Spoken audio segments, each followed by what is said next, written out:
សួស្តីអ្នកទាំងអស់គ្នាបាទថ្ងៃនេះខ្ញុំលើកយកប្រធានបទមួយដែលនិយាយអំពីការសរសេរសំណេរបាទជាភាសាអង់គ្លេសនៅក្នុងប្រទេសកម្ពុជាយើងសម្រាប់សិស្សទី12ត្រៀមប្រឡងបាក់ឌុបបាទអញ្ចឹងសំណេរនេះគឺជាប្រភេទសំណេរមួយដែលធម្មតាសាមញ្ញបាទដែលយើងអាចបាទសរសេរបានគ្រប់គ្នាសម្រាប់សិស្សថ្នាក់ទី12ក្នុងករណីដែលគាត់អាចចេះភាសាអង់គ្លេសកម្រិត beginner ឬក៏កម្រិត element អីគឺគាត់អាចសរសេរបានគឺងាយបាទអញ្ចឹងនៅក្នុងភាសាអង់គ្លេសនេះដែរបាទប្រធានបទដែលខ្ញុំលើកយកមកដើម្បីបកស្រាយក៏ដូចជាហែកពន្យល់នៅក្នុងចំណុចនេះនៅក្នុងវីដេអូនេះគឺប្រធានបទមួយដែលនិយាយអំពី the advantages of learning English បាទ the advantages of learning English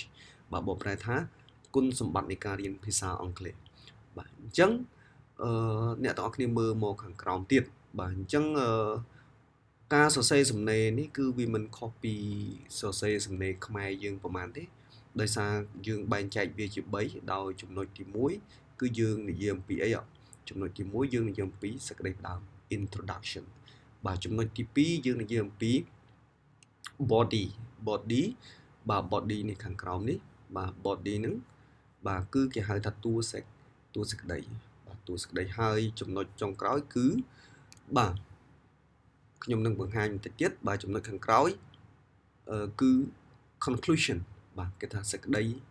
សរុបសេចក្តីបាទអញ្ចឹងវាមិនខុសពីខ្មែរយើងទេបាទហើយនៅក្នុងភាសាខ្មែរយើងចំពោះសេចក្តីផ្ដើមនេះគឺមាន3បាទអង់គ្លេសក៏មាន3ដូចគ្នាដែលខ្មែរយើងបើនិយាយជាខ្មែរយើង3ហ្នឹងមានលំនាំបញ្ហាចំណូលបញ្ហានិងចំណោទបញ្ហាចំណែកនៅក្នុងភាសាអង់គ្លេសនេះនៅក្នុងសេចក្តីផ្ដើមបាទយើងកំពុងនិយាយសេចក្តីផ្ដើមណាអ្នកនរគ្នាបាទនៅក្នុងសេចក្តីផ្ដើមគឺមាន3ដូចគ្នាមាន hook attention grabber background information thesis statement បាទអញ្ចឹងមាន3ហ្នឹងបាទ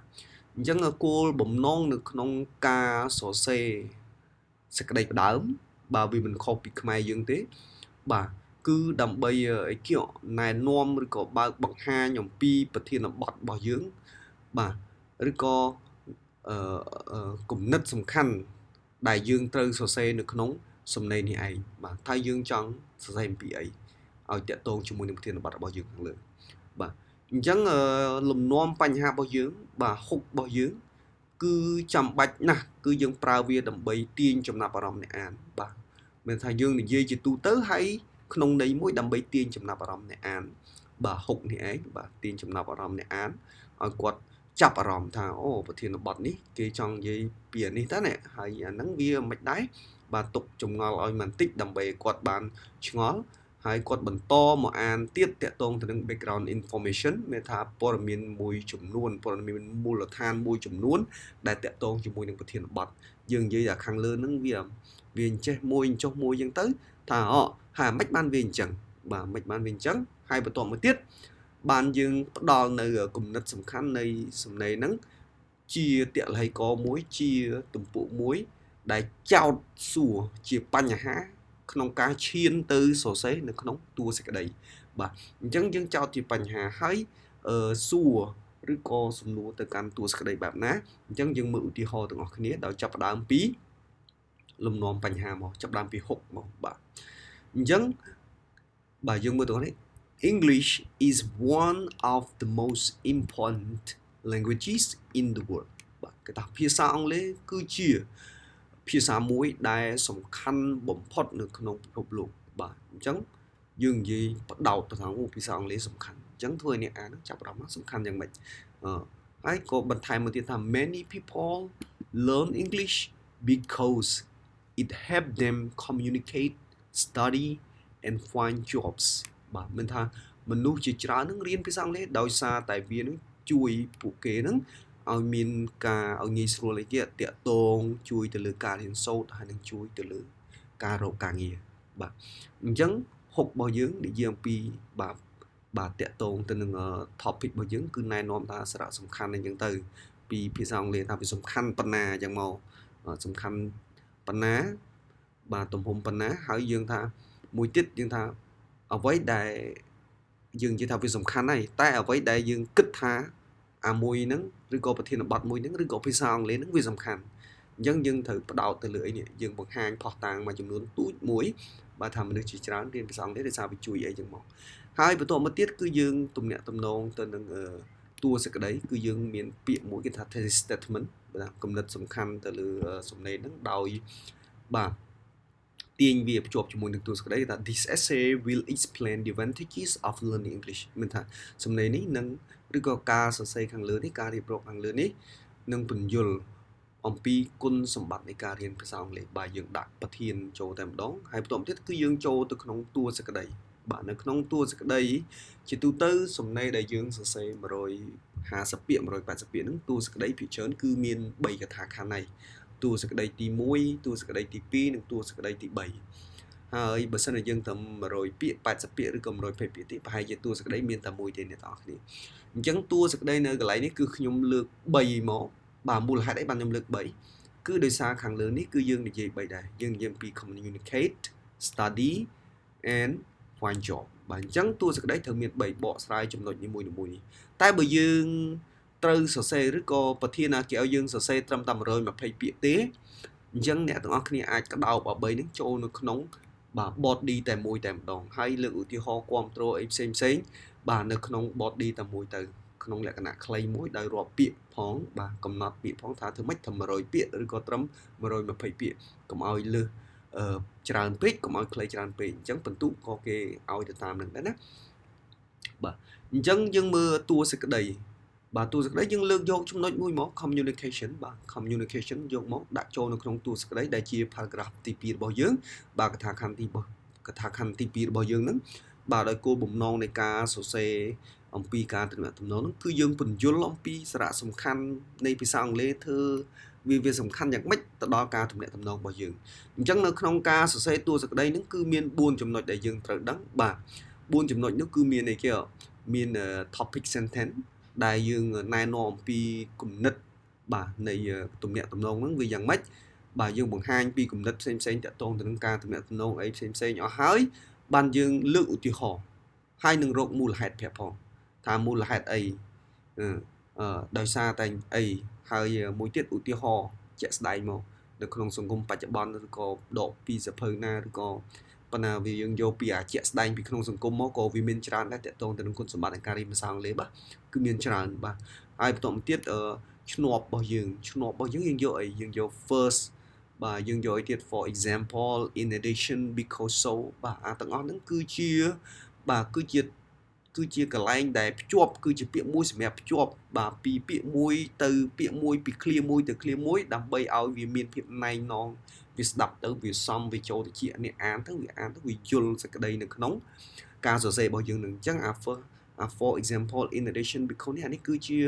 បាទ conjunction លក្ខណៈមូលដ្ឋានមួយលក្ខណៈធម្មតាមួយដែលយើងអាចប្រើប្រាស់បានដែលអ្នកអាចស្គាល់បានបាទ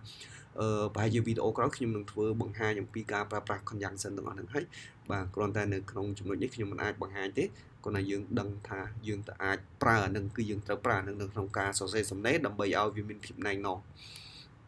និងបតិកលាគ្នាបាទអញ្ចឹង closing sentence បាទប្រយោគបញ្ចប់នៅក្នុងតួសេចក្តីរបស់យើងគឺយើងត្រូវភ្ជាប់បាទមានពាក្យមួយដើម្បីប្រើទៅភ្ជាប់ជាមួយនឹងកថាខណ្ឌបាទកថាខណ្ឌទី3ដែលជាតួសេចក្តីទី2របស់យើងបាទអញ្ចឹងតួសេចក្តីទី1យើងនិយាយពី communication អញ្ចឹងយើងមើលឧទាហរណ៍តិចទៅបាទឧទាហរណ៍គេនិយាយថាម៉េច First English helps people communicate with others many countries use English as second language so knowing English makes it easier to talk to people from different places. For example, travelers can ask for directions, order food, and make new friends.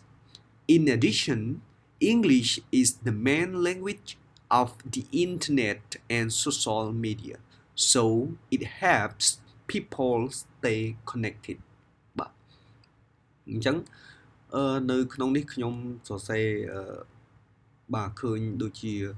មាន4បន្ទាត់កន្លះតែអ្នកទាំងអស់គ្នាសរសេរដៃប្រហែលជាមិនប៉ុណ្្នឹងទេអាចនឹងវែងជាងហ្នឹងបាទអញ្ចឹងយើងមើលទាំងអស់គ្នាគេថា ដំបងបាទដំបងយើងប្រើដំបងទៅមកបាទដោយសារមែនតើទៅយើង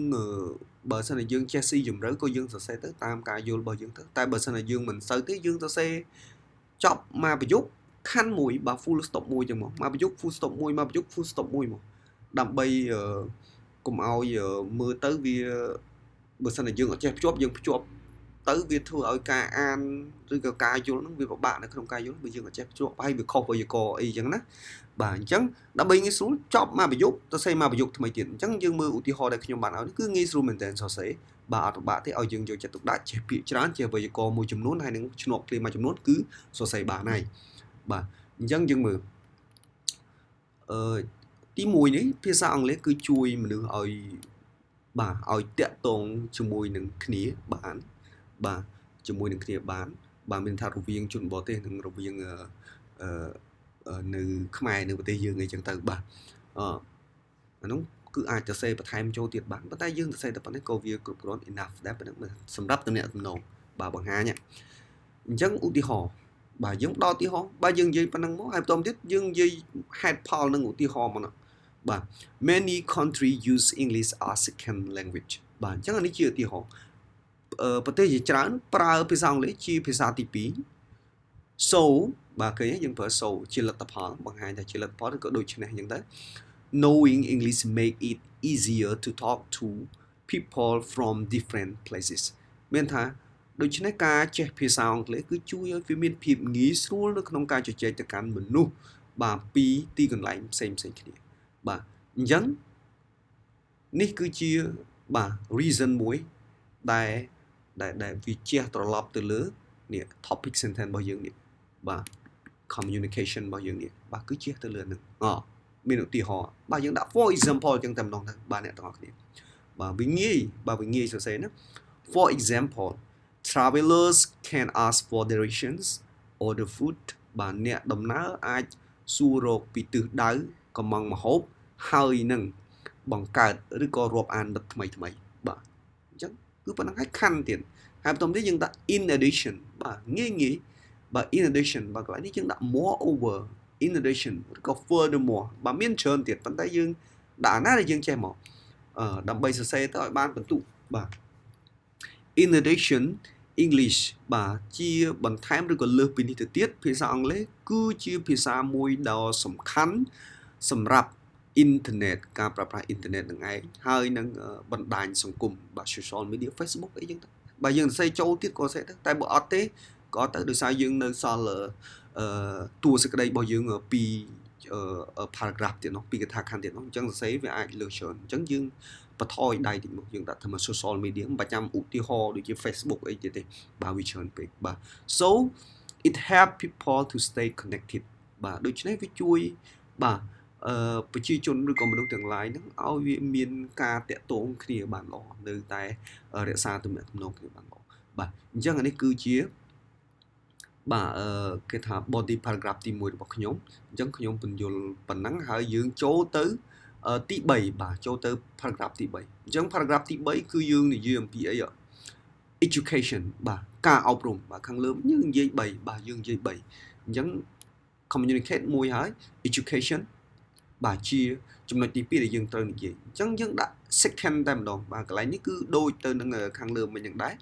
ប៉ុន្តែយើងពេលខ្លះឆ្នាប់ clear របស់យើងគឺយើងត្រូវប្រើខុសៗគ្នាផងណាកុំជន់នៅខាងលើច្រើនពេកបាទ also because បាទ as a result តាមពិត as a result ហ្នឹងគឺ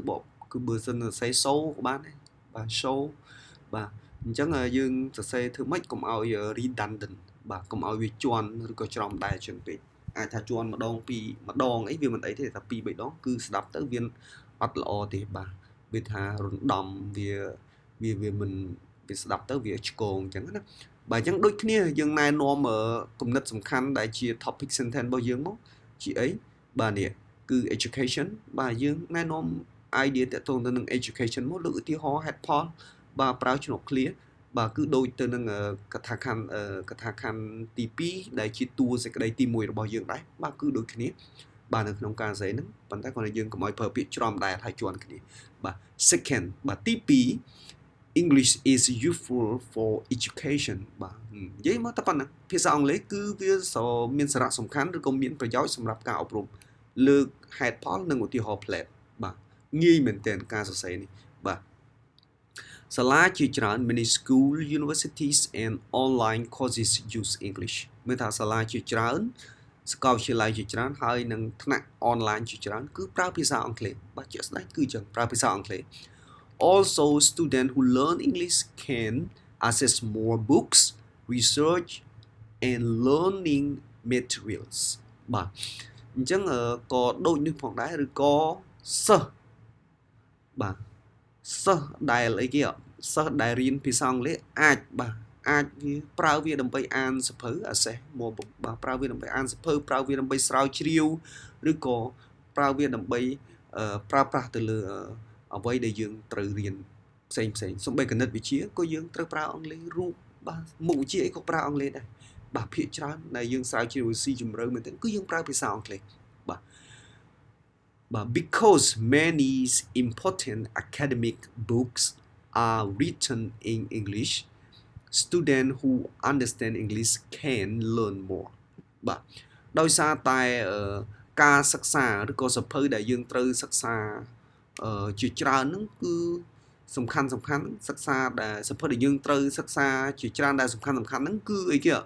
គឺត្រូវបានសរសេរជាភាសាអង់គ្លេសបាទ written មិន written ទេណាបាទ written បាទសរសេរជាភាសាអង់គ្លេសសិស្សដែលយល់ភាសាអង់គ្លេសអាចរៀនបានបន្ថែមច្រើនទៀតបាទអញ្ចឹងកន្លែងនេះអាចសរសេរបានច្រើនទៀតអ្នកនរគ្នាប៉ុន្តែយើងបាទត្រឹមប៉ុណ្្នឹងព្រោះថាគេកំណត់ខ្ញុំសរសេរនេះគឺ180ពាក្យណាបាទ As a result they can improve their knowledge and skill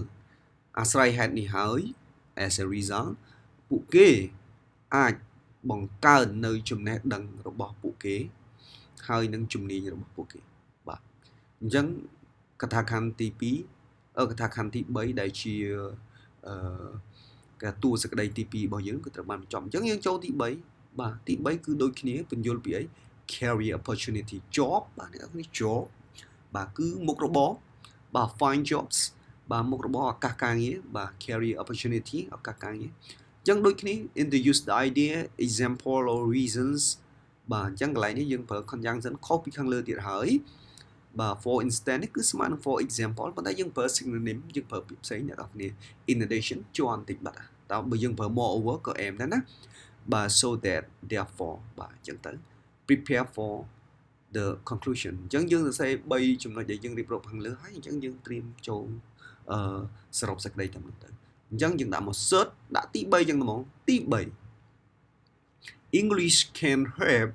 people find better jobs បើគេថាទី3ហ្នឹង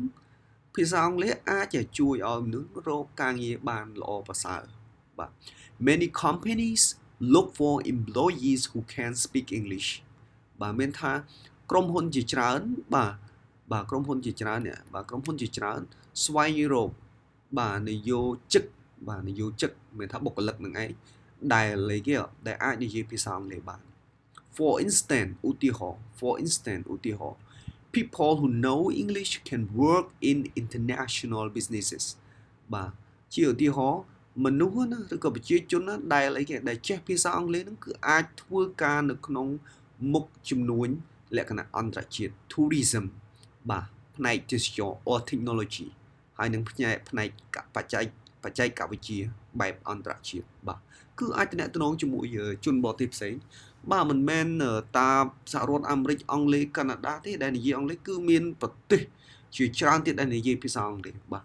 អញ្ចឹងយើងអាចសរសេរបានច្រើនមែនទែនប៉ុន្តែ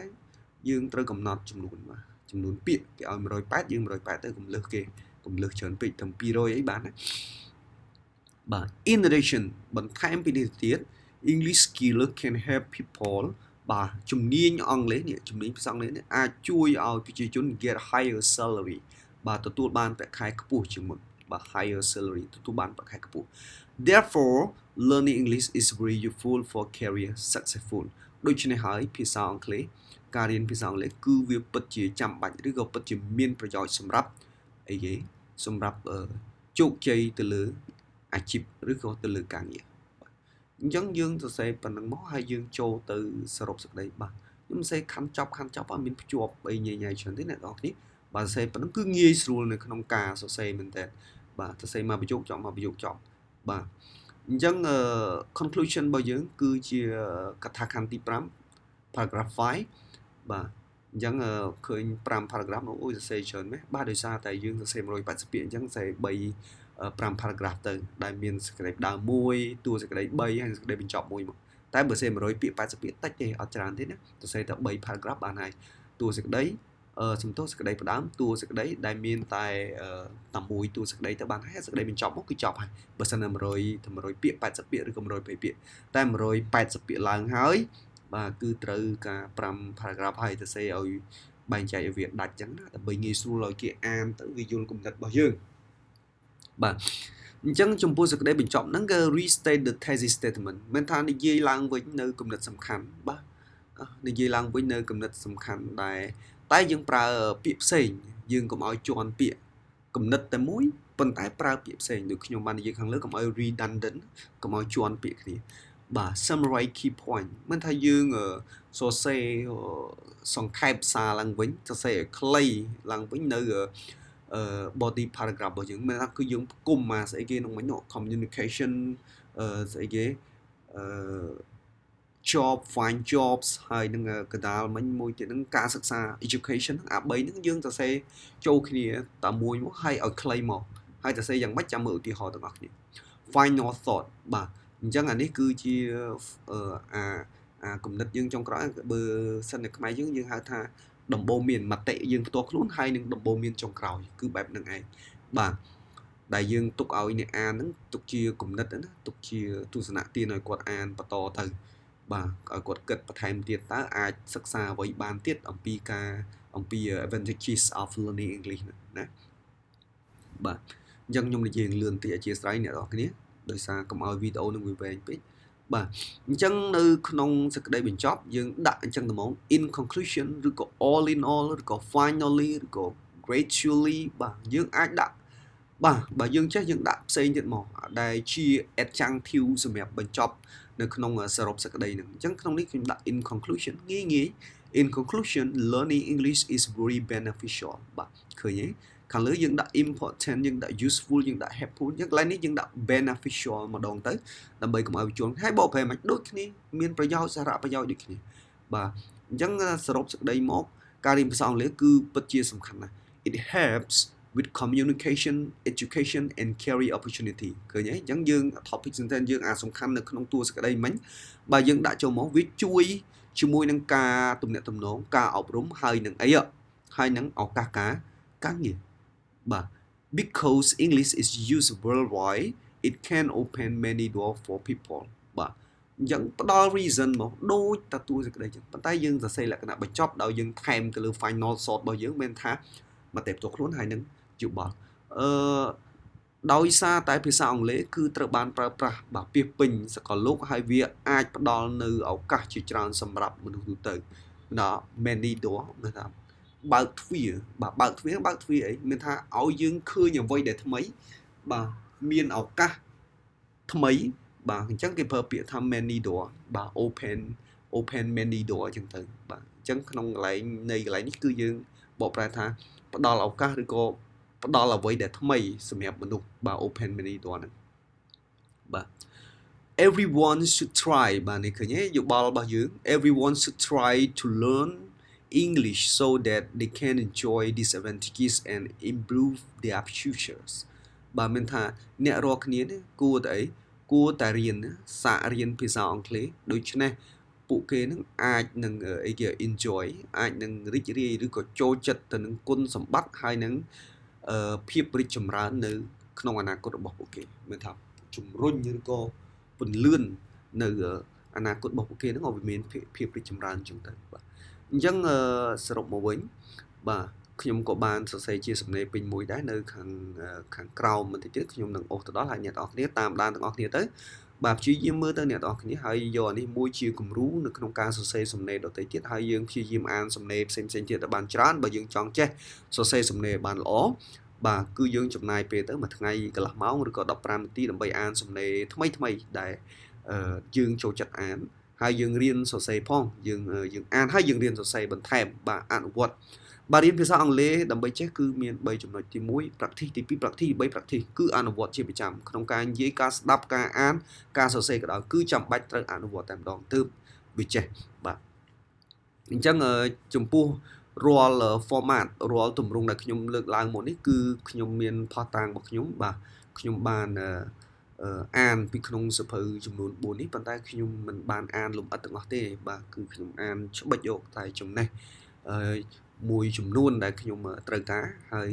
ខ្ញុំនឹងព្យាយាមអានបន្ថែមទៀតហើយនឹងអាចនឹងចែករំលែកជាមួយអ្នកនរគ្នាហើយអ្នកនរគ្នាអាចទៅរកទិញសៀវភៅនឹងបានបាទយើងមើលទៅមានចំណងជើងយើងអាចស្រាវជ្រាវនៅតាមប្រព័ន្ធអ៊ីនធឺណិតក៏បានដែរយើង search មើលទៅបាទដូចជា the elements of writing ដោយលោក James Kennedy ហ្នឹងហើយនឹងលោក John Barfield នេះបាទ the little brown handbook បាទនេះសៀវភៅនេះគឺខ្ញុំមានគឺចាស់មែនទែនសៀវភៅហ្នឹងបាទនៅផ្ទះខ្ញុំគឺខ្ញុំមានបាទ by លោក Ramsey Fowler and Jane E. Aaron នឹងឯងបាទអញ្ចឹងទី3នេះ they say I say the mood that matter in academic writing បាទby លោកដោយលោក Garrel បាទខ្ញុំអត់ចង់ចំណាយពេលយូរកុំឲ្យស៊ីម៉ោងច្រើនបាទនេះគឺលោក Alice Osima បាទនិងAnne Hoke បាទទាំងអស់ហ្នឹងគឺសុទ្ធតែជាសៀវភៅដែលសំខាន់សម្រាប់អ្នកដែលចង់សរសេរសំណេរដែលបានល្អបាទទិញយកមកមើលទៅតែដូចខ្ញុំនិយាយអញ្ចឹងបើយើងអានអាសំណេរគេសរសេរហើយត្មងអានចុះឡើងឲ្យបានច្រើនទៅហើយរៀនconjunction ឲ្យបានច្រើនទៅបាទសរសេរសំណេរគឺអូខេហើយបាទគឺអូខេហើយទម្រង់គឺយើងដឹងដូចតែខាងលើដែលខ្ញុំបានបង្ហាញជូនមិញសរសេរតែត្រឹមប៉ុណ្្នឹងក៏វាជាចំណុចមួយដែលជួយឲ្យយើងសរសេរសំណេរបានល្អដែរអានេះលក្ខណៈធំប្រឡងបាក់ឌុបអីប៉ុណ្ណឹងគឺបន្ទុកអែមហើយបើយើងសរសេរបានប៉ុណ្ណឹងណាបាទអញ្ចឹងអានេះគឺជា website ដែលសម្រាប់រៀនបាទនៅក្នុង www.cambridgeenglish.org នេះបាទគឺល្អមែនទែនសម្រាប់សិស្សសម្រាប់គ្រូហើយនឹងសម្រាប់អ្នកដែលធ្វើការដទៃទៀតបាទអាចស្រាវជ្រាវនៅក្នុងបានគឺមានមេរៀនជាច្រើនដែលចាំបាច់និងសំខាន់សម្រាប់អ្នកទាំងអស់គ្នាបាទអញ្ចឹងចំណុចចុងក្រោយនេះដែលខ្ញុំចង់បង្ហាញអ្នកទាំងអស់គ្នាដើម្បីយើងសរសេរសំណេរបានល្អប្រសើរទី1ការប្រើ conjunction របស់យើងបាទគឺយើងត្រូវចេះប្រើ conjunction ឲ្យបានល្អដើម្បីភ្ជាប់នៅគំនិតរបស់យើងឲ្យវាមាន flow មួយរលូនអ្នកអានទៅវាមិនទើសចិត្តណាបាទបើយើងមិនចេះប្រើ conjunction ទេអ្នកអានគឺទី1គេអានមិនយល់ទី2វាខុសវេយ្យាករណ៍អញ្ចឹងជាដើមបាទ make it paragraph focus on one main idea បាទយើងសរសេរកុំឲ្យបែកឆ្វេងកុំឲ្យបែកអារម្មណ៍ឬក៏កុំឲ្យចាក់ប្រធានតែខ្មែរយើងនិយាយកុំឲ្យចាក់ប្រធាននេះសោះបាទត្រូវគិតទៅលើចំណុចសំខាន់ដែលយើងគិតថាដូចថាគុណសម្បត្តិនៃការរៀនភាសាអង់គ្លេសអញ្ចឹងយើងសរសេរយ៉ាងម៉េចក៏ដោយធ្វើម៉េចទាញចូលនៅក្នុងការបង្ហាញអំពីសារៈប្រយោជន៍នៃការរៀនភាសាអង់គ្លេសទៅ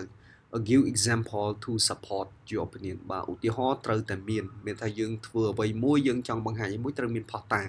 បាទដូចខ្ញុំសរសេរ format មកខ្ញុំមានផុសតាងរបស់ខ្ញុំគឺខ្ញុំយកចេញពីក្នុងសៀវភៅទាំង4ខាងលើអំបញ្ញមិញដែលអ្នកទាំងអស់គ្នាបាន